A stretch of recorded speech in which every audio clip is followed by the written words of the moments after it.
Vaya conmigo a la carta del apóstol Pablo a los Gálatas. Capítulo 1, versículos 18 en adelante.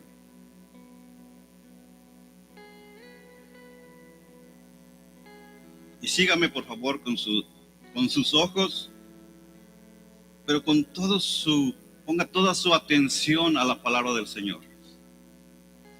Gálatas capítulo 1, versículos 18 en adelante. Entonces, 3 años después, subí a Jerusalén para conocer a Pedro, y estuve con él 15 días. Pero no vi a ningún otro de los apóstoles, sino a Jacobo, el hermano del Señor. En lo que les escribo, les aseguro delante de Dios que no miento. Después fui a las regiones de Siria y Cilicia, pero todavía no era conocido en persona en las iglesias de Judea, que eran en Cristo. Ellos solo oían decir: el que en otro tiempo nos perseguía, ahora predica la fe que en un tiempo quería destruir, y glorificaban a Dios por causa de mí. Oremos. Padre, estamos delante de usted. Pedimos de su dirección. Pedimos que nos ayude a centralizarnos en su palabra, a poner todo nuestro esfuerzo para escucharla. Y ayúdame, Señor, para poder, Señor, enseñarla de una manera pura y santa como la es. En el nombre de Jesús, amén. Veamos un poco el contexto para recordar a la iglesia de los Gálatas.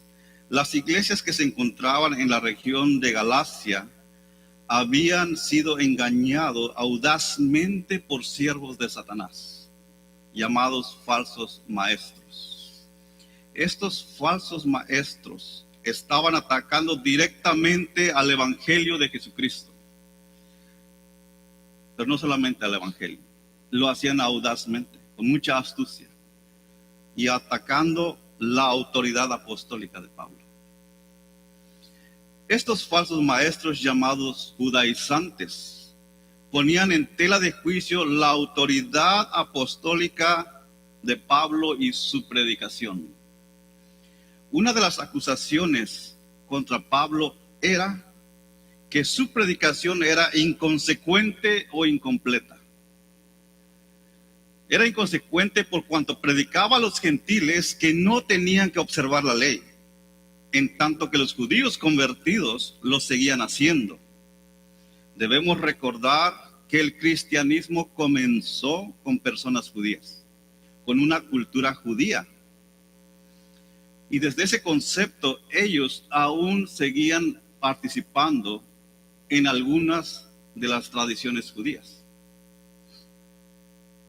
Como por ejemplo, se seguían reuniendo en las sinagogas. También seguían guardando el sábado. Pero los judíos convertidos al cristianismo no solamente guardaban el sábado, sino que además, como lo vemos en el libro de los Hechos, se reunían el primer día de la semana. E incluso Pablo participaba ocasionalmente en algunas tradiciones. Es más, él participó en el voto nazareo, como lo podemos ver en Hechos capítulo 21, versículos 20 al 26. Y si tiene su Biblia, le invito a ir a esos versículos para ver que Pablo también participaba. Porque recuerden que está siendo acusado de no implementar la ley en su predicación, en su enseñanza. Hechos capítulo 21, versículos 20 al 26, pero leamos el versículo 23. Por tanto, esto que te decimos, tenemos 4 hombres que han hecho un voto.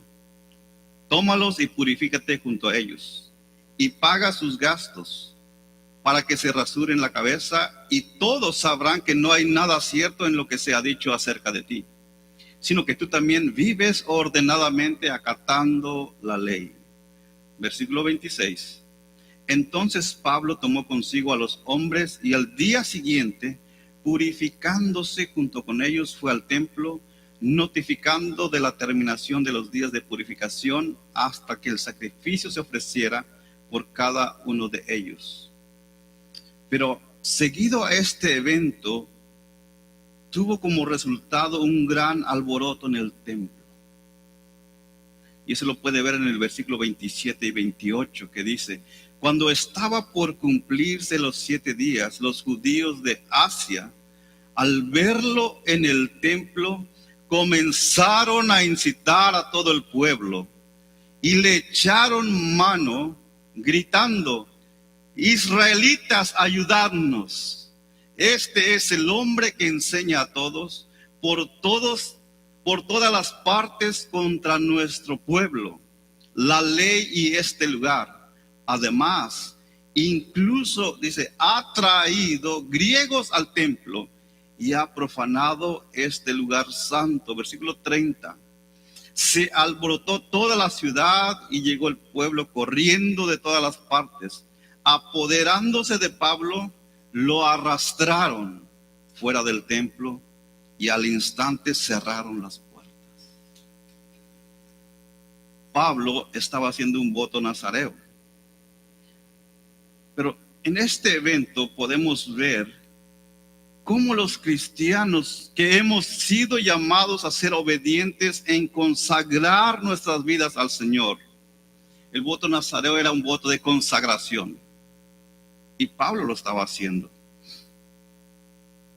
Y nosotros debemos estar dispuestos a consagrarnos para el Señor, aun si nuestra vida corre peligro, aun si somos amenazados.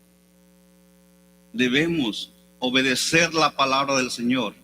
Si un predicador no está dispuesto a sufrir, o un creyente no está dispuesto a sufrir, es mejor que se dedique a otra cosa. Si es predicador, dedíquese a otra cosa, porque esto no es su llamado. También debemos decir que este llamado no es solo para los que predican. La obediencia no es solamente para el predicador, sino para todos los creyentes que han sido perdonados, que han sido salvados.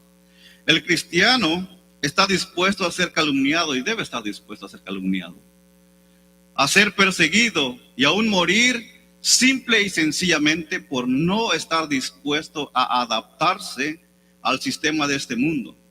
Y la Escritura nos exhorta a no conformarnos a este mundo, no conformarnos al sistema de este mundo, sino a ser transformados, como lo dice Romanos capítulo 12, versículo 2. Y no os adaptéis a este mundo, sino transformaos mediante la renovación de vuestra mente, para que verifiquéis cuál es la voluntad de Dios, lo que es bueno, aceptable y perfecto. Pablo había aceptado el llamado y toda la responsabilidad que el llamado requería. Lo podemos escuchar en sus propias palabras en Gálatas 2:20. Con Cristo he sido crucificado, y ya no soy yo el que vive, sino que Cristo vive en mí. Y la vida que ahora vivo en la carne, la vivo por fe en el Hijo de Dios, el cual me amó y se entregó por mí. Pablo estaba consciente de su pasada manera de vivir. No se le olvidaba, lo tenía muy presente. Y si no fuese por la gracia de Dios, él no fuese un gran predicador. Los falsos maestros estaban determinados a erradicar a Pablo. En nuestras propias palabras, estaban dispuestos a borrarlo del mapa, quitarle la vida. Y no solamente su vida física, pero también su ideología, lo que enseñaba, lo que predicaba. Los falsos maestros querían exterminar por completo su vida, su persona y sus enseñanzas. Para los judaizantes, Pablo era una amenaza viva, era una piedra en el zapato, les molestaba. No solamente atacaban su comportamiento, sino que atacaban abiertamente sus enseñanzas, persuadiendo a sus conversos a que asumieran las prescripciones judaicas, que regresaran al judaísmo. Así ponían en juego la esencia misma del Evangelio. El Evangelio ha sido atacado desde su comienzo hasta nuestros días. Y seguirá siendo atacado hasta el regreso de Jesucristo en gloria. Muchas veces los ataques se pueden distinguir a distancia. Ni siquiera tenemos que discernir. A distancia podemos reconocer cuando una doctrina no es correcta. Pero algunas otras veces tenemos que usar el discernimiento y ser muy astutos, muy inteligentes, estar alerta y preparados para combatirlos. Pablo estaba alerta, Pablo estaba 100% con la conciencia completamente preparada, lista para cualquier ataque del enemigo. Pablo ordena a Timoteo a estar preparado en 2 Timoteo 2:15 con las siguientes palabras: procura con diligencia presentarte a Dios aprobado, como obrero que no tiene de qué avergonzarse, que maneja, mire, con precisión la palabra de verdad. Hay una responsabilidad que recae sobre todo aquel que enseña, llámese pastor, anciano o maestro de la iglesia.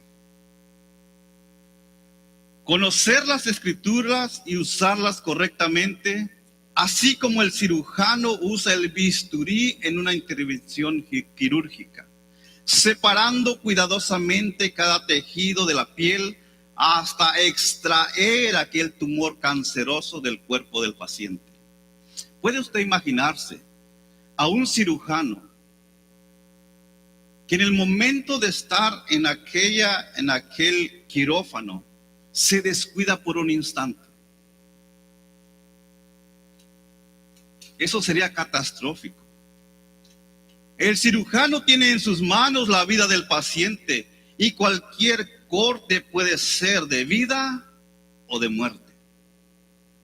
Asimismo, el que enseña la palabra de Dios debe usar la escritura correcta y compasivamente.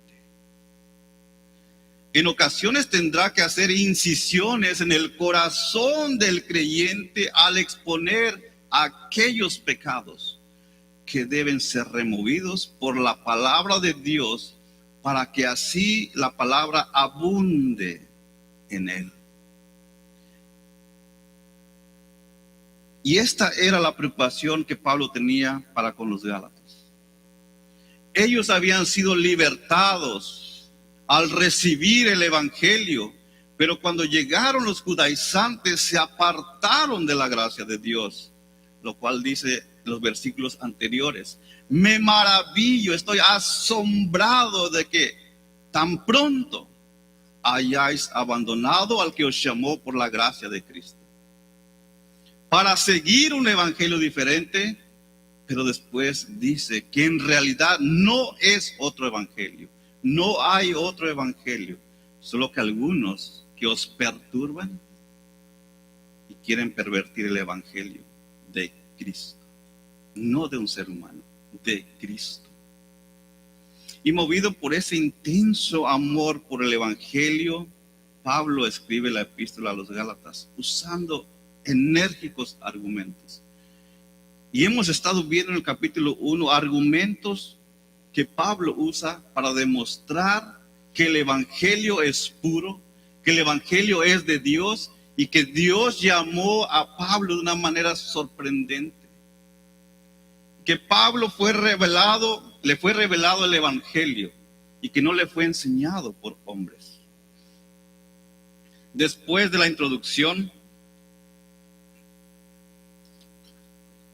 en los versículos del 1 al 10, en la que el apóstol Pablo habla de la complacencia de los Gálatas hacia los falsos maestros, afirma vigorosamente la inspiración divina de la buena nueva que ha proclamado, defendiendo su autoridad apostólica en los versículos 1 y 2. Cristo se le ha revelado directamente. Pablo no depende de los hombres, y ningún creyente debe depender de los hombres, ni un predicador, ni un maestro. Y tampoco busca el favor de los hombres, como lo dice en el versículo 10. Y el versículo 10 dice lo siguiente: porque busco ahora el favor de los hombres o el de Dios. ¿O me esfuerzo por agradar a los hombres?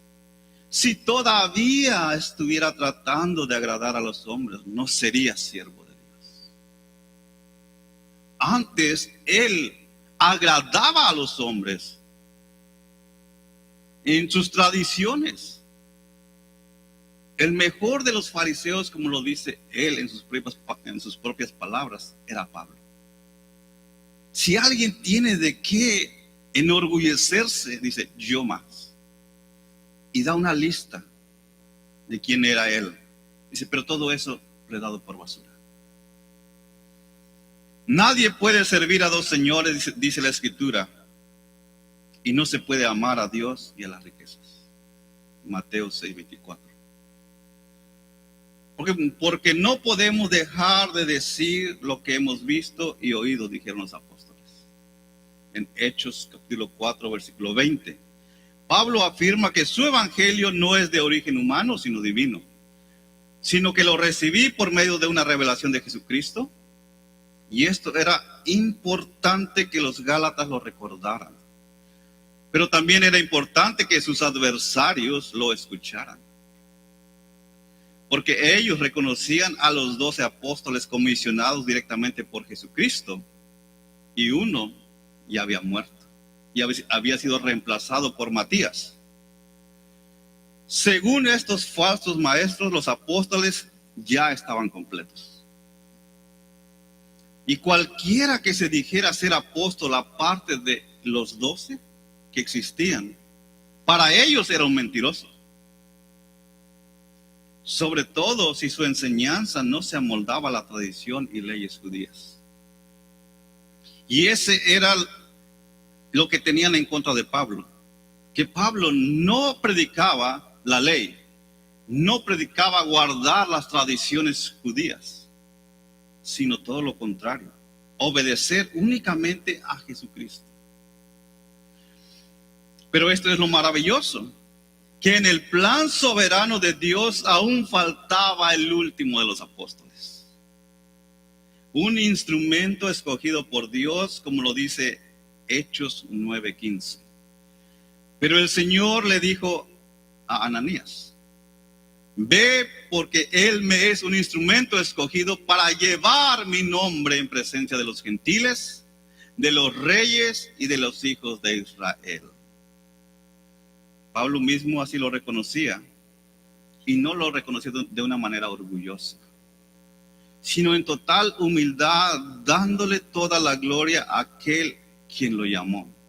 Y lo vemos en sus propias palabras en 1 de Corintios capítulo 15, versículos 9 y 10. Y escuche las palabras de Pablo: porque yo soy el más insignificante de los apóstoles, que no soy digno de ser llamado apóstol, pues perseguí a la iglesia de Dios, pero por la gracia de Dios soy lo que soy. Y por la gracia de Dios usted es lo que es ahora en Cristo. Por la gracia de Dios somos perdonados y somos llamados hijos de Dios. Tenemos una herencia solo por la gracia de Dios, y Pablo lo reconocía muy bien. Por la gracia de Dios soy lo que soy, y su gracia para conmigo no resultó vana. Antes bien, dice, he trabajado mucho más que todos ellos. Aunque no yo, reconocía a Pablo, que no era él quien estaba trabajando, sino la gracia de Dios en mí. La conversión de Pablo es una de las conversiones más extraordinarias y maravillosas que encontramos en la Escritura. Y esto no quiere decir que nuestra conversión, que su conversión no es maravillosa. Claro que lo es. Nuestra conversión es un milagro de Dios. Porque ¿quién puede salvarse a sí mismo de la ira de Dios? Nadie. Si no fuera porque Dios derramó de su gracia sobre nosotros, no seríamos salvos. Porque no merecemos el perdón de nuestros pecados. Pero Dios en su misericordia nos perdona y en su gracia nos da lo que no merecemos. Y esta gracia sigue siendo maravillosa hasta el día de hoy, de manera que si alguno el día de hoy, en esta tarde, se arrepiente e implora el perdón de sus pecados, Dios ha prometido no rechazarlo. Todo lo que el Padre me da, vendrá a mí, y el que a mí viene no le echo fuera. Juan 6:37. Por tanto, si usted, joven, adulto, aún no ha tenido el privilegio de ser perdonado, hoy puede ser ese día de reconocer a Jesucristo como su Señor y su Salvador. Pablo no rechazó el llamado de Dios cuando iba camino a Damasco. Él iba persiguiendo a los creyentes. Y mientras viajaba, de repente resplandeció en su derredor una luz del cielo. Y al caer a tierra oyó una voz que le decía: Saulo, Saulo, ¿por qué me persigues? La respuesta de Pablo fue la siguiente: ¿quién eres, Señor? Y el Señor respondió: yo soy Jesús a quien tú persigues. Este evento no fue presenciado por todos los creyentes, ni mucho menos por los judaizantes que lo acusaban. Y al escuchar aquella voz, todos los que iban con Pablo se detuvieron atónitos. La Biblia nos muestra claramente que Pablo no fue un discípulo que anduvo con Jesús. Eso lo sabemos. Pablo no anduvo con Jesús en su ministerio terrenal. Tampoco fue llamado de la misma manera que los 12 apóstoles. Y esta era una de las acusaciones que los falsos maestros hacían en su contra. Por esta razón, Pablo argumentaba su llamamiento y autoridad apostólica al comienzo de la carta de los Gálatas. En los versículos 18 al 24 que leímos en unos momentos, encontramos más evidencias en la cual nos muestra la santidad del evangelio que Pablo predicaba. Un evangelio que es de Dios. El evangelio es santo porque tiene su origen en Dios, quien es santo. El evangelio es santo porque es revelado de una manera divina. El evangelio es santo porque es predicado por personas regeneradas, transformadas y apartadas para la proclamación de este maravilloso mensaje. Estos argumentos eran necesarios para que los gálatas no regresaran a la esclavitud de la cual fueron liberados, sino que permanecieran en la libertad, como lo dice en el capítulo 5, versículo 1. Para libertad fue que Cristo nos hizo libres. Por tanto, permaneced firmes y no os sometáis otra vez al yugo de esclavitud. De la misma manera, en nuestros días es necesario tener un claro conocimiento del evangelio que predicamos. Pero no solamente del conocimiento del evangelio, sino de su origen. ¿De dónde viene? ¿Cómo llegó a nuestros días? ¿Es verdad que lo que leemos es 100% seguro? ¿Podemos defenderla? Y debemos defenderla. Debemos conocer el origen del glorioso evangelio que predicamos.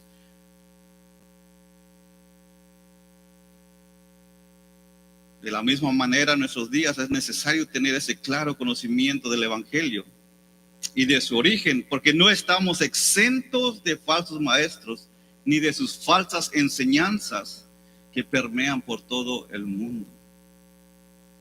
Existen 3 grandes religiones en el mundo: el cristianismo, el Islam y el hinduismo. Y estas tres religiones surgen de un sinnúmero, también de ahí mismo surgen muchas otras ramificaciones. Déjeme darle, por ejemplo, algunas de ellas y mencionarlas. Por ejemplo, el budismo, su fundador, Buda, Siddhartha Gautama, que tiene como fin la realización plena de la naturaleza humana. Tiene buenos, quizás, deseos, pero no es verdad, no tiene el poder para transformar el corazón de la persona. También está el catolicismo romano. Y quizás muchos de los que estamos aquí han sido rescatados de ese contexto. La Iglesia Católica afirma que es la única verdadera Iglesia de Cristo, alegando su existencia desde el inicio del cristianismo. Enseña que la escritura de la Biblia es peligrosa para los indoctos. Dice que nadie debe atreverse a interpretar la Biblia de manera contraria a la interpretación católica. Venera y acepta otras cosas además de la Biblia. Por ejemplo, la tradición, las enseñanzas de la propia Iglesia Católica y sus concilios. Tenemos algunas otras religiones que quizás no son muy escuchadas en nuestro alrededor. Por ejemplo, el sintoísmo, religión japonesa, que surgió de la adoración de la naturaleza y de sus antepasados. El taoísmo no dispone de un cuerpo doctrinario en sí, ni en un conjunto de prácticas recibidas mediante la inspiración divina por un profeta o un escogido. Al contrario, presupone una cosmovisión individual buscada en el Tao, primer principio del universo entrevisto o sentido y no racionalizado, pero esto lo puede obtener a través del éxtasis. Mire qué error. Y esto está en nuestros días. Así como Pablo tenía que luchar contra los judaizantes, nosotros tenemos que luchar contra todas estas enseñanzas en nuestros días, en nuestra ciudad. Por ejemplo, el mormonismo. El gran problema que presenta para los creyentes es que se identifican como miembros de la Iglesia de Jesucristo. Usan la Biblia tan solo para introducir. Una vez ya estando adentro, pasan al libro del Mormón, al que consideran con la misma autoridad de la Biblia. Su profeta, Joseph Smith. Pero tenemos también a los adventistas del séptimo día. Es una peligrosa secta que mezcla muchas verdades bíblicas con grandes errores sobre las doctrinas cristianas. Tenemos a los testigos de Jehová. Esta secta tiene este nombre contrario totalmente al cristianismo. Dice obedecer la Biblia, pero en realidad pervierte y mutila sus enseñanzas. Estas son solamente algunas de las sectas y de sus enseñanzas con las cuales tenemos que luchar. Y tenemos que conocer la Escritura para poder enfrentar a todas estas enseñanzas de sus falsos maestros. Podemos darnos cuenta que en realidad la carta a los Gálatas es como si estuviera escrita para la iglesia de hoy. La necesitamos. No solamente fue para aquel entonces, es para nuestros días. Porque tenemos en nuestros días muchas falsas religiones y sectas atacando la pureza del Evangelio, la santidad del Evangelio. Y somos responsables de cuidarlo, de predicarlo. Existen muchos falsos predicadores mutilando en nuestros días las Escrituras, diciendo verdades a medias. Y hay una frase que dice: no todo lo que brilla es oro. Y podemos decir: no todo lo que se llama evangelio en nuestros días es el verdadero evangelio. Tenemos que estar alertas. Tenemos que estar bien preparados. ¿Pero cómo? Conociendo las Escrituras. No hay otra forma. Tenemos que conocer las Escrituras, que las Escrituras nos enseñan acerca del Evangelio. ¿Cuál es su origen? El Evangelio que tenemos en las Escrituras es única, es santa con las letras mayúsculas en su totalidad. Cuando Pablo recibió el Evangelio, no consultó enseguida con ningún ser humano, como lo vemos en el versículo 16 del capítulo 1. Tampoco fue a Jerusalén inmediatamente, sino que fue a Arabia, como lo vemos en el versículo 17. Y con estas declaraciones, Pablo estaba afirmando la singularidad o exclusividad de la revelación del Evangelio que él predicaba. La Biblia no nos dice exactamente a qué ciudad de Arabia fue, pero sí afirma que no subió a Jerusalén a reunirse con los apóstoles inmediatamente. Pero Arabia no es la primera vez mencionada en la Escritura. Pablo no fue el primero que menciona a Arabia. Arabia era un lugar conocido en el Antiguo Testamento. Por ejemplo, en Arabia se encuentra el monte Sinaí. En Arabia Moisés escuchó la voz de Dios. En Arabia también es donde se desarrolla el relato del libro de Job. Como lo dice en el versículo 1:1. Job, de Uz. Y eso se encuentra en Arabia. Entonces, este lugar no es un lugar desconocido para el pueblo cristiano judío. Ellos lo conocían bien. Seguramente Pablo tomó este lugar para estar a solas meditando y teniendo comunión con Dios. La Biblia no es explícita. Pero recuerden, él era un perseguidor. En el momento de su conversión, él aún está quizás tratando de entender todo lo que había hecho y de cómo la gracia de Dios había sido derramada sobre él siendo un perseguidor.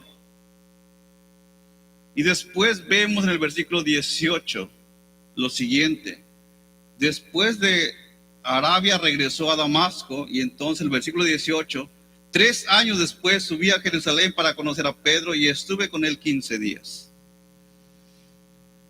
El tiempo que medía entre la conversión y la subida a Jerusalén son por lo menos 2 años, como lo dice Samuel Pérez Millos. No fue un tiempo rápido, hubo un tiempo en el cual Pablo estuvo meditando, estuvo en completa comunión con Dios. Pero esto es importante para nosotros, era importante para los Gálatas. Saber por qué Pablo dice que subió a Jerusalén para conocer a Pedro. ¿Y por qué dice que solamente estuvo 15 días? ¿Y por qué dice que no vio a ningún otro de los apóstoles? Todo esto son argumentos para demostrar la santidad del Evangelio. De que el Evangelio nadie puede ponerle ni quitarle. Él la recibió de una revelación divina, no de hombres.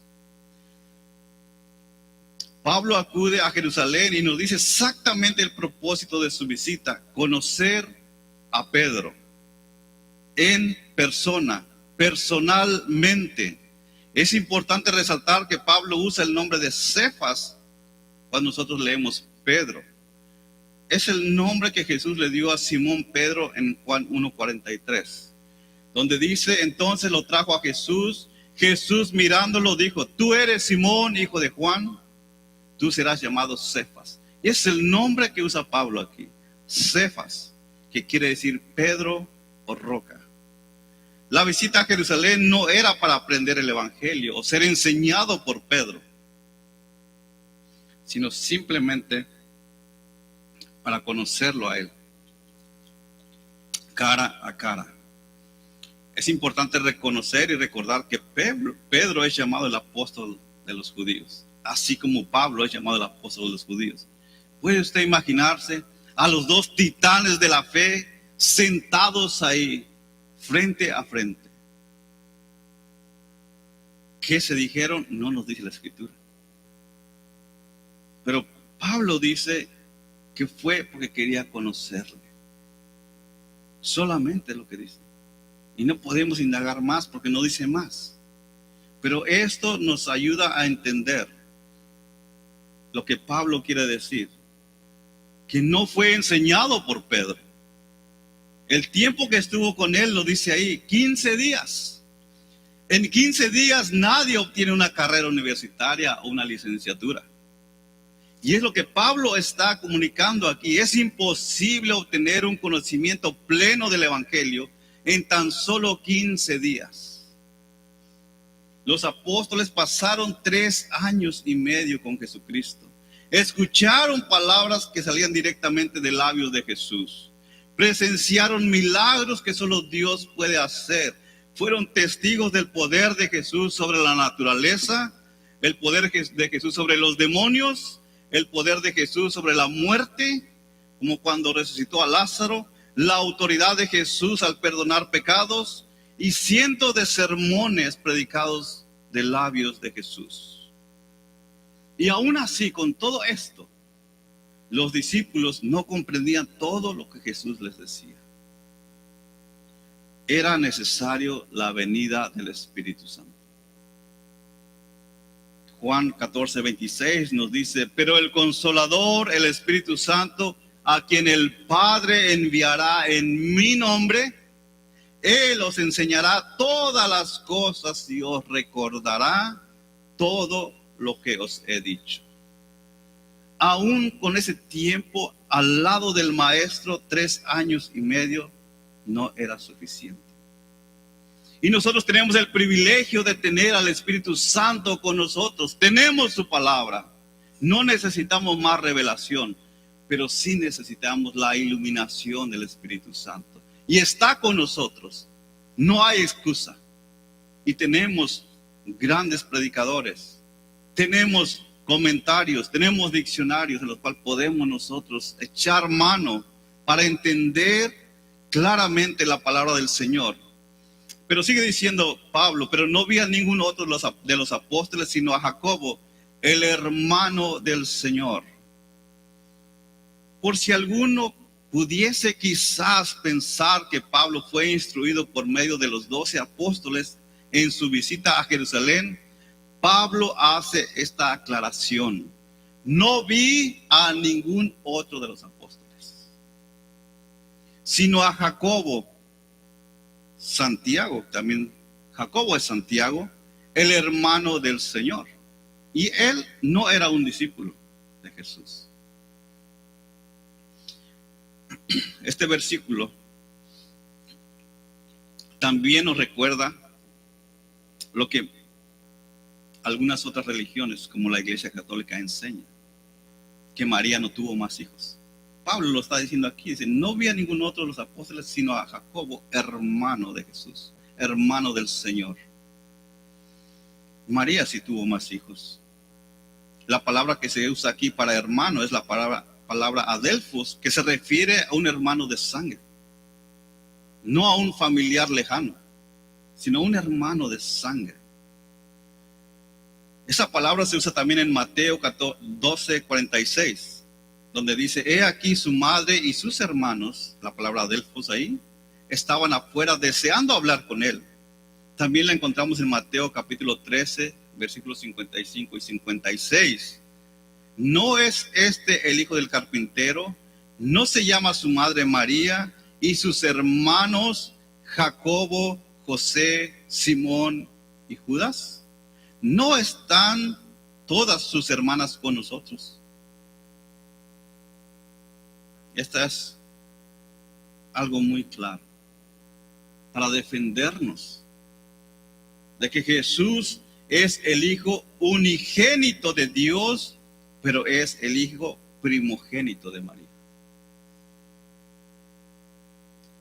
Pablo no pudo recibir el Evangelio de parte de Jacobo, hermano de Jesús, porque Jacobo no era uno de los 12. Sino que Jacobo fue un seguidor de Jesús hasta después de la resurrección y llegó a ser un líder principal en la iglesia de Jerusalén.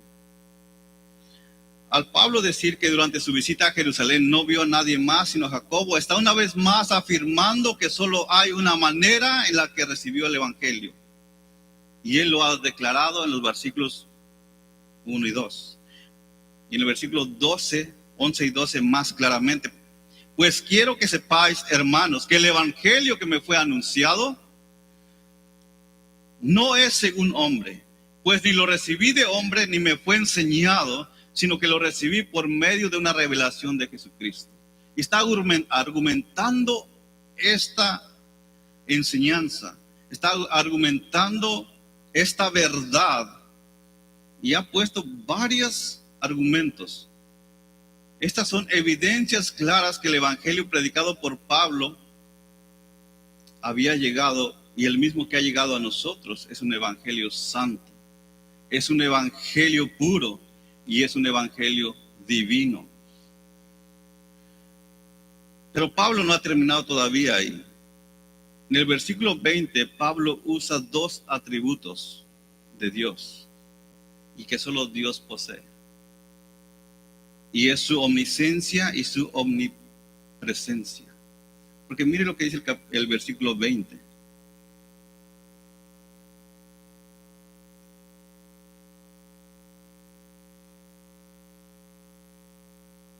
En lo que os escribo, os aseguro literalmente, dice, que no miento. Lo que digo es verdad. ¿Quién puede mentir delante de la presencia del Señor? Pablo conocía muy bien. Es imposible mentir delante de la presencia del Señor. Todo el tiempo nosotros estamos delante de la presencia de Dios. Y en todo momento Dios conoce nuestros pensamientos. Esto es un tipo de juramento que Pablo hacía y lo vemos en otros de sus escritos. Por ejemplo, en 1 Tesalonicenses 2:15, Pablo dice algo similar. Dice lo siguiente: porque como sabéis, nunca fui a vosotros con palabras lisonjeras ni con pretextos para lucrar. Y después afirma: Dios es testigo. Dios conoce. Dios sabe que no miento. También lo vemos en 2 Corintios 11:31. El Dios y Padre del Señor, el cual es bendito para siempre, sabe que no miento. Y no puedo mentir, dice Pablo, porque Él sabe, Él conoce mi corazón, conoce mis pensamientos.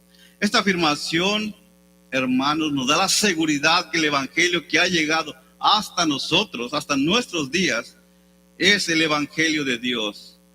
Y es Dios mismo quien lo ha preservado y lo seguirá preservando hasta la venida del Señor. Después de la visita a Jerusalén, Pablo fue a las regiones de Siria y Cilicia y nos sigue dando más detalles. Y son importantes estos detalles. No debemos pasarlos por altos, porque por una razón Pablo dejó escrito estas dos regiones, Siria y Cilicia. Estas eran las regiones más alcanzadas por el evangelio entre los gentiles de aquel entonces. Recordemos que Pablo era un misionero incansable. No se tomaba vacaciones. Él todo el tiempo estaba evangelizando, todo el tiempo estaba enseñando.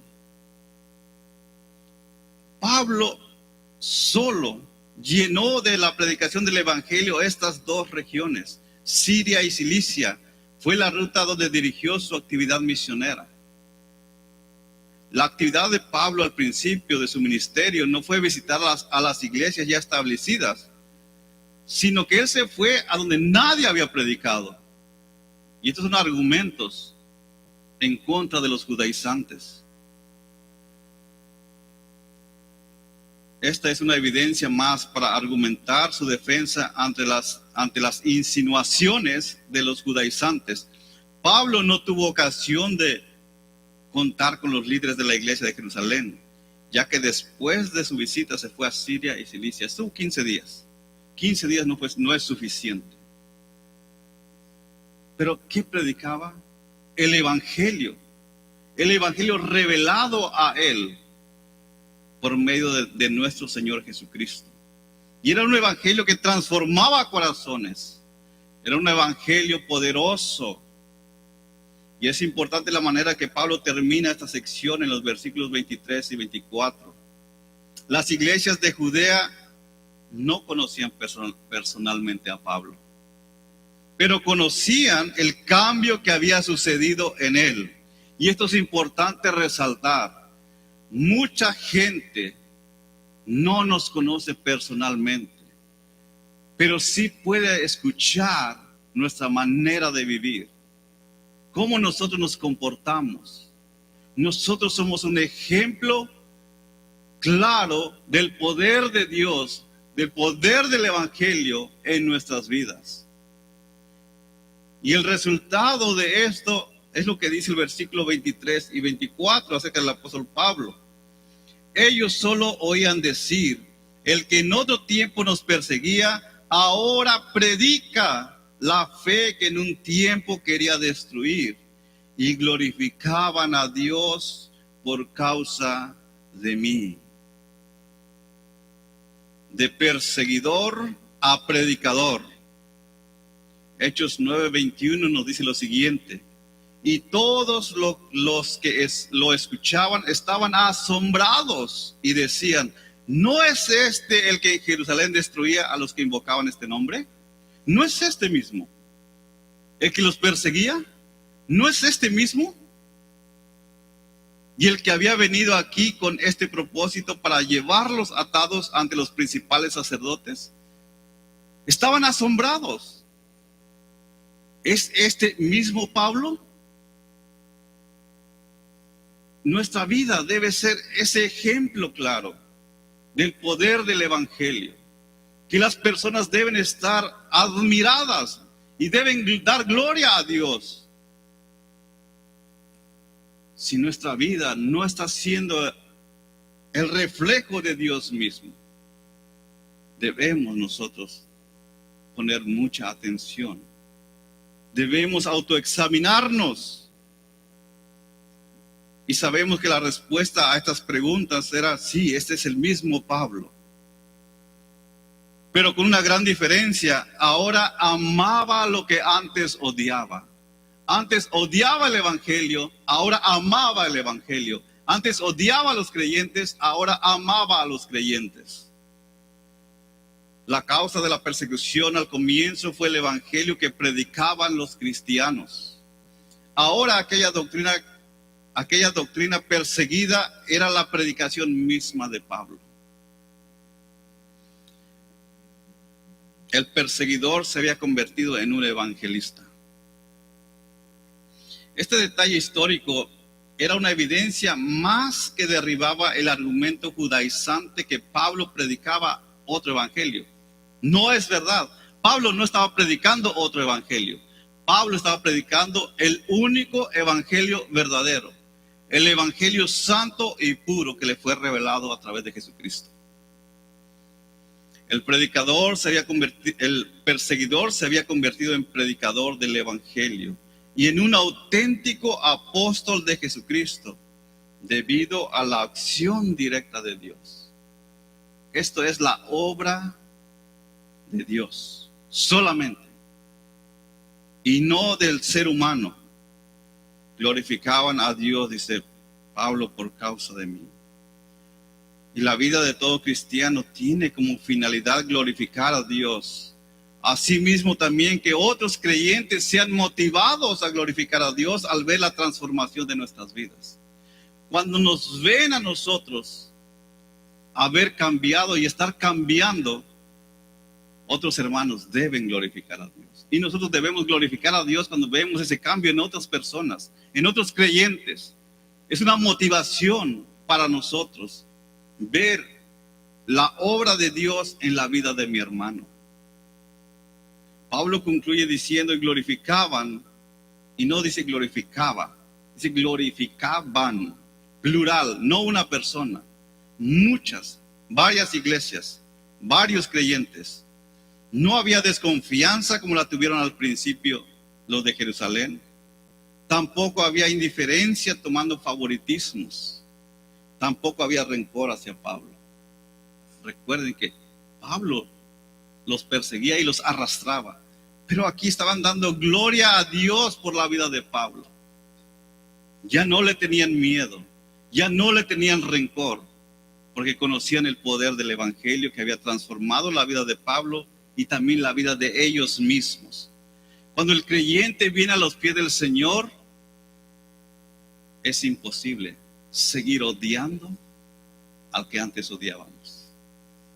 Ahora debemos amar a nuestros hermanos de una manera singular. Y no porque se lo merezcan, porque nadie nos merecemos ser amados, sino porque es nuestra naturaleza nueva en la vida en Cristo. Amar. Los hermanos daban gloria a Dios, no solo por la conversión de Pablo, sino también por su predicación. Reconocieron el glorioso carácter de los maravillosos atributos de Dios. Pudieron ver en Pablo el poder de Dios. Pudieron ver en Pablo la soberanía de Dios de salvar a quien Él quiere y como Él quiere hacerlo. Pudieron ver en Pablo la gracia de Dios, la misericordia de Dios. Y cuando nosotros vemos eso mismo en otra persona, en otro creyente, podemos glorificar a Dios, porque su gracia, su misericordia, su bondad ha sido derramada sobre cada uno de nosotros. ¿Puede usted imaginarse lo que Pablo sintió al escribir estas últimas líneas de este párrafo? Glorificaban a Dios por causa de mí, sabiendo quién era yo. Ahora me aman, ahora dan gracias a Dios. Cuando yo antes los perseguía, cuando yo antes odiaba a Jesucristo, ahora ellos me aman a mí, olvidando todo mi pasado. Es claro el mensaje que Pablo quiere anunciar a los judaizantes. Es una clara declaración de alabanza a Dios de aquellos a quienes antes perseguía para matarlos. El problema de los judaizantes no es exclusivo de los días de Pablo, sino que ha llegado hasta nuestros días. Los judaizantes hoy en día están presentes en el siglo XXI. Estos, lo mismo que en el tiempo de Pablo, son aquellos que os perturban y quieren pervertir el evangelio de Cristo, como lo dice en el versículo 7. Aún existen el día de hoy. Y están a la vuelta de la esquina. Las características principales de estos judaizantes modernos es la misma que la de aquellos a quienes escribe y describe en el capítulo 1 el apóstol Pablo. Se trata de religiones, se trata de denominaciones, se trata de sectas, se trata de personas que están arraigados a su sistema religioso tradicional. Piensan que la tradición o la religión es mucho mayor que el evangelio y quieren someter al evangelio a su religión, a su tradición. La situación de los judaizantes se sigue repitiendo a lo largo de la historia de la iglesia. La verdadera libertad en Cristo es insoportable para quienes viven apegados a su sistema, su historia y su tradición, como en el caso de la Iglesia Católica Romana. Su objetivo principal de estos falsos maestros judaizantes en nuestros días es destruir cualquier mensajero que honestamente predica la palabra y la libertad que se encuentra solamente en Cristo. Y lo hacen siguiendo el mismo método. No han cambiado. Es el mismo método de Satanás y no cambia. ¿Por qué? Porque le funciona. ¿Y cuál es su método? Calumnian a aquel hombre de Dios, aquel pastor que está dedicado a predicar el evangelio. Lo comienzan a calumniar, diciendo de él lo que no es verdad, murmurando sobre él lo que no han visto y diciendo verdades a medias para destruir su reputación. Su método es el mismo: hacer caer a la cabeza. Haciendo caer a la cabeza lo demás es fácil. Querían destruir a Pablo, a su enseñanza, a su predicación. Destruyendo a Pablo, todo lo demás sería fácil. Hoy en día quieren destruir a esos hombres piadosos que predican la palabra de Dios, porque saben que destruyendo la cabeza, el cuerpo no tardará mucho en caer. Intentan usar todos los medios que tengan a su alcance para convencer a los hermanos y las iglesias que duden de la honorabilidad de la persona, de su reputación, de su integridad. Le sacan chismes de su familia, de lo que hace, de cómo habla, de lo que dice, poniendo palabras en la boca de aquel hombre piadoso que nunca quizás ha salido esa palabra. En una ocasión, a un pastor en su ordenación le dijeron: van a hablar de ti. De eso no vas a poder evitarlo. Es inevitable que hablen de ti. Pero lo que sí, asegúrate que lo que digan de ti no sea verdad. Porque el método de Satanás es calumniar, levantar falsos testimonios de las personas y sobre todo del liderazgo, de los líderes principales. Y muchas iglesias en nuestros días han sido divididas por la acción de estas personas que tienen ese mismo espíritu de los judaizantes. Muchas personas han abandonado las iglesias por la carga legalista que estas personas quieren colocar sobre ellas. ¿Qué debemos hacer? ¿Qué debe hacer la iglesia con este tipo de personas? ¿Qué debemos hacer para preservar el evangelio? Vivir el evangelio, conocer el evangelio, predicar el evangelio. ¿Pero qué con las personas que actúan de esta manera, como los judaizantes?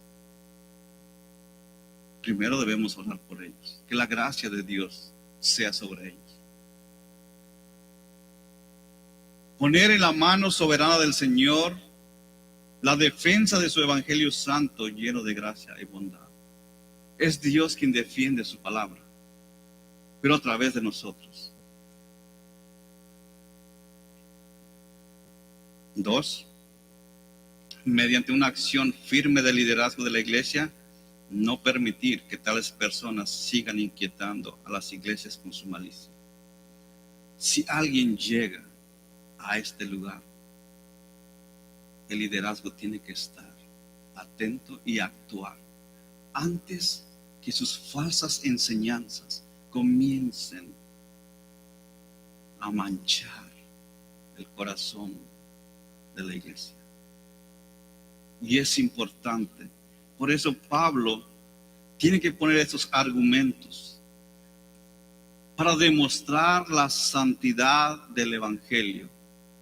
Él lo recibió de una manera a través de la revelación de Jesucristo, no por hombres. Y su predicación siempre fue la misma, la cruz de Cristo.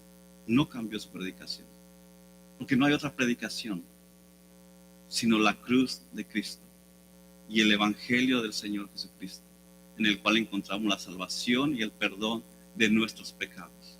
Que Dios nos ayude a permanecer fieles, guardándonos de todas aquellas falsas enseñanzas, falsas ideologías que están permeando la iglesia en nuestros días. Estemos atentos, discerniendo cada palabra que escuchamos, aún de lo que se predique aquí mismo. Seamos como los de Berea, veamos si está en la escritura, porque el único que cambia es la palabra, nadie más. Oremos. Padre, le damos gracias. Gracias, Señor, por su gracia y por su misericordia. Gracias porque usted es quien ha preservado su palabra, su evangelio hasta nuestros días. Gracias porque podemos, Señor, ser privilegiados en tener con nosotros al Espíritu Santo, quien nos ayudará a entender todo lo que está escrito. Le rogamos, Señor, por nuestros líderes, porque ellos están siendo atacados. El enemigo tiene una meta: destruir el líder de cada congregación. Trató de hacerlo y trataron de hacerlo con Pablo. Trataron de hacerlo con Jesús. Satanás trató de hacer caer a Jesucristo. Y Satanás trató de calumniar la vida, el llamamiento y la predicación del apóstol Pablo. Y el enemigo seguirá tratando, Señor, el día de hoy, de querer pervertir el evangelio. Y le rogamos que nos ayude a estar atentos, a permanecer fieles a su palabra, firmes en lo que su palabra dice, y no permitir que nadie cambie lo que en ella encontramos. Gracias. En el nombre de Cristo Jesús.